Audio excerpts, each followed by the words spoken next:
ভারতের সবচেয়ে রহস্যময় গ্রাম, যেখানে রয়েছে স্বর্গে যাবার রাস্তা।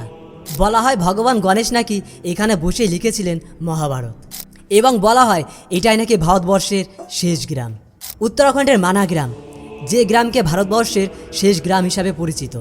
তার কারণ মহাভারতের যুদ্ধের পর পাণ্ডবরা যখন স্বর্গে যাওয়ার জন্য বেরিয়েছিল, তারপর তারা নাকি এই গ্রাম পার করে স্বর্গে যায়।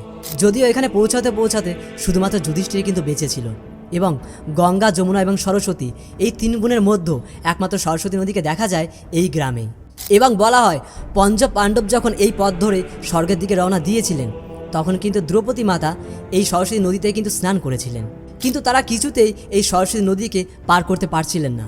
তাই ভীম একটা বিশাল পাথর সেই নদীর উপর দিয়ে একটা রাস্তা তৈরি করেছিলেন, আর সেই পাথরকে বলা হয় ভীমশিলা।